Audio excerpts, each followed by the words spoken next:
So that is actually the child position is like a conditioning that is so easily to grasp and to identify with, because we find this the normal way of thinking. Yeah, so we first actually also have to clearly see my personal strength is first of all recognizing the child. Mm-hmm. Yeah, recognizing that part of me that is not secure, is fearful, has the emotion.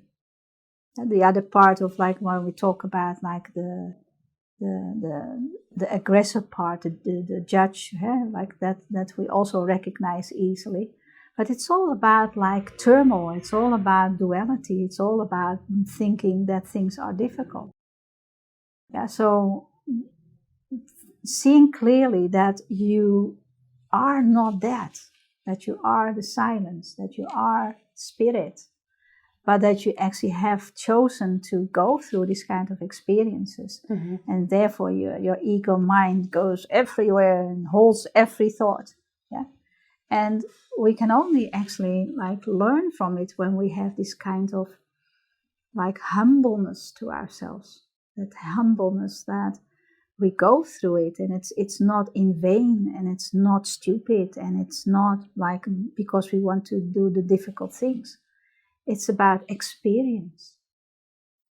Yeah, Mm-hmm. not judging it, but going through the experience and keeping the mind then open. So your personal strength is that you can keep the mind open then. That you don't go into one of those parts, but you recognize the parts.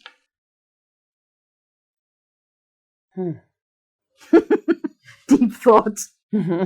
No, I'm making structures in my head. For example, I recognize that child, and I understand that it's in a way disconnecting, but still that child is always going to be there, and you still respect its fears and its process or whatever is going on there. But you kind of disconnect from there, and you know that child is always going to be here all your life. So you kind of with a real child, you wouldn't say, oh, it's going to be okay, and that child is going to calm down just because you said it's going to be okay. Of course not. So just having in mind that that child is always going to be there, and it's going to be coming up in all kind of different situations, but just disconnecting from it, kind of thing, as you said. It's not me. Yeah, but I don't know if it's disconnecting. When you have your child and you know that you love that child, it's unconditional love what you have for your child, hopefully for most people. So that's when something happens with this child, when it does anything that is not nice or is maybe devastated, do you love it less? No.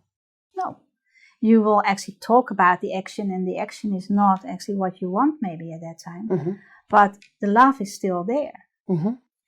And you will not say go out my house, I don't want to see you anymore. Yeah, it's still your child, whatever happens.